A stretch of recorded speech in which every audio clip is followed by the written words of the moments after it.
지금 대한민국 길거리를 한번 걸어보세요. 불과 몇 달 전까지만 해도 손님들로 북적이던 가게들이 어느 날 갑자기 임대 문의 스티커를 붙인 채 텅 비어 있는 모습을 너무나도 쉽게 볼 수 있습니다. 단순히 경기가 좀 안 좋아서 장사가 좀 안 돼서 문을 닫는 수준이 아닙니다. 지금 우리는 대한민국 자영업의 뿌리 자체가 통째로 흔들리는 그야말로 산업 생태계의 대멸종 시대를 지나고 있습니다. 700만 자영업자 시대라고 하죠. 우리 이웃이자 가족, 그리고 바로 우리 자신의 이야기일 수도 있는 이 현장은 지금 비명조차 지르지 못한 채 서서히 무너져 내리고 있습니다. 기술은 눈부시게 발전하고 인구는 무섭게 줄어들며 우리가 알던 소비의 공식은 완전히 뒤집혔습니다. 과연 어떤 업종들이 이 거대한 절벽 끝으로 내몰리고 있는 걸까요? 그리고 그 현장에서 벌어지는 진짜 이야기는 무엇일까요? 오늘 우리는 대한민국 경제의 가장 아픈 구석, 현재 몰락 중인 10가지 업종의 냉혹한 현실을 심층적으로 들여다보려 합니다. 첫 번째는 우리 동네 어디에나 있던 카센터, 바로 내연기관 자동차 정비소입니다. 수십 년 동안 엔진 오일을 갈고 타이밍 벨트를 조이며 가정을 일궈왔던 사장님들의 한숨이 깊어지고 있습니다. 자, 상상해보세요. 내연기관차에는 약 3만 개의 부품이 들어갑니다. 하지만 전기차는 어떤가요? 그 복잡한 부품들이 사라지고 단 1만 개 정도로 줄어듭니다. 엔진 오일을 갈 필요도, 점화 플러그를 교체할 일도 없습니다. 전기차가 늘어나면 정비할 게 없어져요. 라고 말하던 우려가 이제는 현실이 되었습니다. 단순히 부품이 줄어든 게 문제가 아닙니다. 이제 자동차는 기계가 아니라 귀 달리는 스마트폰이 되었습니다. 예전처럼 스패너 하나로 해결되던 시대는 끝났습니다. 고가의 전용 진단 장비와 소프트웨어 지식이 없으면 본넷조차 열기 힘든 세상입니다. 대형 제조사의 직영 서비스 센터로 손님들은 쏠리고 동네 작은 정비소들은 오늘도 공쳤다는 말을 일상처럼 내뱉으며 셔터를 내리고 있습니다. 어릴 적 아버지 손을 잡고 가던 그 정겨운 목욕탕들 다들 기억하시나요? 하지만 이제는 그 굴뚝에서 연기가 피어오르는 모습을 보기 힘들어졌습니다. 대중목욕탕은 지금 가장 빠르게 사라지는 업종 중 하나입니다. 가장 큰 원인은 무지막지하게 치솟은 에너지 비용입니다. 목욕탕은 물을 드기 위해 엄청난 양의 가스와 전기를 써야 합니다. 그런데 가스비가 2배, 3배 폭등하면서 하루 종일 손님을 받아도 수도세와 가스비 내고 나면 남는 게 없다는 소리가 나옵니다. 여기에 코로나19를 거치며 사람들의 생활 패턴이 완전히 바뀌었습니다. 집집마다 욕실 시설이 좋아졌고 굳이 모르는 사람들과 몸을 섞으며 목욕하는 문화를 기피하게 된 것이죠. 한때 동네 어르신들의 사랑방이었던 그 뜨끈한 욕탕은 이제 차갑게 식어 폐허처럼 변해가고 있습니다. 대한민국을 IT 강국으로 만들었던 1등 공신, PC방도 예외는 아닙니다. PC방의 몰락은 좀 더 복합적인 이유가 있습니다. 첫째는 전기요금의 습격입니다. 수십 대의 고사양 컴퓨터와 에어컨을 24시간 가동해야 하는 PC방에게 최근의 전기료 인상은 사형 선고와도 같습니다. 둘째는 게임 문화의 변화입니다. 이제는 굳이 PC방에 가지 않아도 모바일로 고사양 게임을 즐기는 시대입니다. 집마다 설치된 컴퓨터 사양도 상향 평준화되었죠. 예전처럼 스타 한판 하러 모여 하던 문화가 디스코드나 온라인 채팅으로 대체되었습니다. 결정적으로 구인난과 인건비가 발목을 잡습니다. 24시간 운영을 해야 수익이 나는데 야간 알바 구하기는 하늘의 별 따기이고 최저임금은 부담스럽습니다. 결국 무인 PC방으로 전환하거나 음식 판매로 간신히 버티던 사장님들도 하나둘씩 중고 PC 매입 업체에 전화를 걸고 있습니다. 우리의 영원한 친구였던 김밥이 이제는 금밥이라 불립니다. 하지만 정작 김밥집 사장님들은 울상입니다. 김밥 한 줄 가격이 4대 5천 원을 훌쩍 넘겼는데도 왜 이익은 줄어들까요? 답은 재료비와 인건비의 이중고에 있습니다. 김, 시금치, 당근, 달걀, 안 오른 게 없습니다. 김밥은 특히 손이 많이 가는 음식입니다. 재료를 하나하나 다듬고 볶고 말아야 하죠. 사람이 일일이 붙어 있어야 하는데 인건비가 오르니 김밥 한 줄 팔아서 남는 돈이 100원 단위라는 말이 나옵니다. 그 틈을 대형 프랜차이즈와 편의점이 파고들었습니다. 24시간 운영되는 편의점 김밥은 더 저렴하고 간편합니다. 이 가격이면 차라리 국밥을 먹지라는 시청자들의 차가운 시선 속에서 정성으로 말아내던 골목길 김밥집들은 소리 없이 사라지고 있습니다. 한때 주말 데이트의 필수 코스였던 영화관. 하지만 지금 극장가는 을씨년스러울 정도로 조용합니다.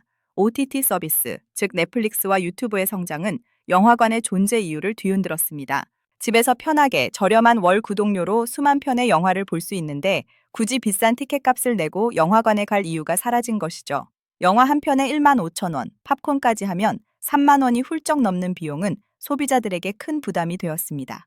영화가 끝난 뒤 북적이던 영화관 주변 상권도 함께 무너지고 있습니다. 영화관이라는 거대한 집객 시설이 힘을 잃으니 그 층에 있던 식당과 카페들도 도미노처럼 폐업의 길을 걷고 있습니다. 극장에서 영화 보는 건 이제 사치라는 말이 나올 정도로 대중문화의 판도가 완전히 바뀌어버렸습니다. 코로나 시절 너도 나도 골프채를 잡았던 골프 열풍을 기억하시나요? 해외여행이 막히자 MZ세대까지 골프 시장으로 몰려들며 유례없는 호황을 누렸습니다. 하지만 그건 거대한 거품이었습니다. 물가가 오르고 금리가 치솟으면서 가장 먼저 줄이는 비용이 바로 취미 생활입니다. 한 번 나갈 때 수십만 원씩 깨지는 필드 라운딩은 물론이고 동네 스크린 골프장도 예약 전화가 뚝 끊겼습니다. 특히 2030 세대의 이탈이 뼈 아픕니다. 골프는 너무 비싸고 시간이 많이 든다며 테니스나 러닝 같은 가성비 좋은 운동으로 옮겨가고 있습니다. 우후죽순 생겨났던 골프 의류 매장과 용품점들은 이제 재고 처리에 급급한 실정입니다. 골프와 함께 코로나 특수를 누렸던 캠핑 산업도 절벽 끝에 서 있습니다.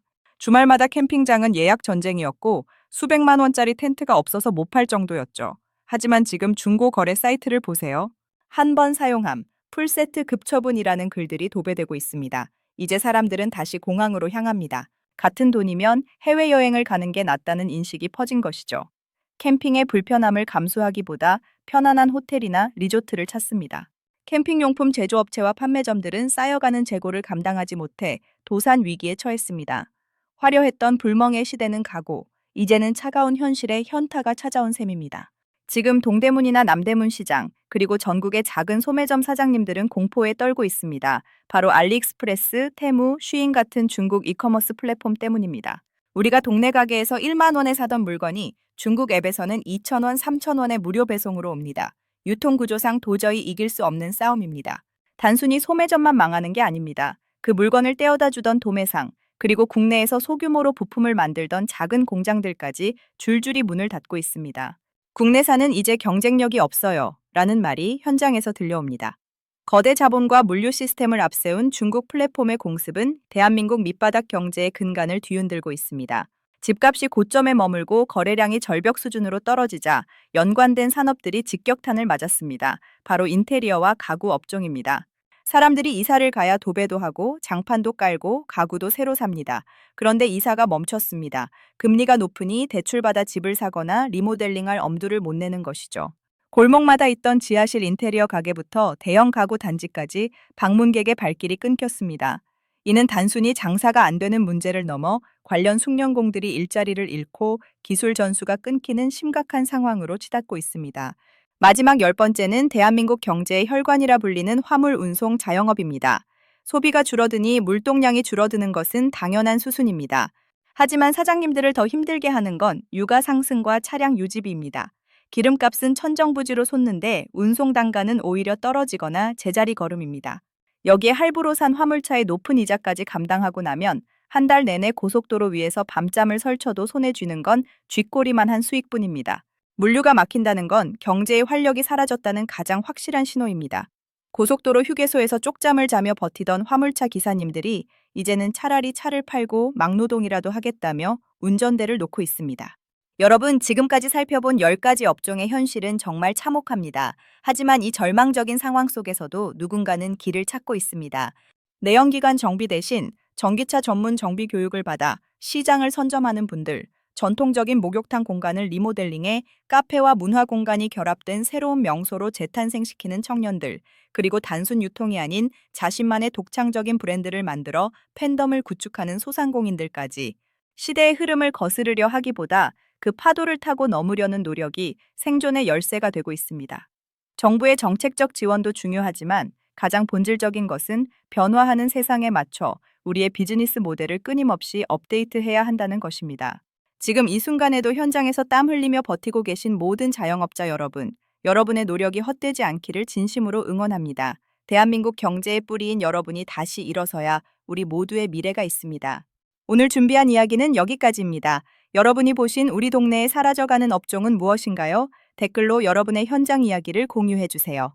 지식위드는 항상 여러분의 삶과 맞닿은 진짜 이야기를 전하겠습니다.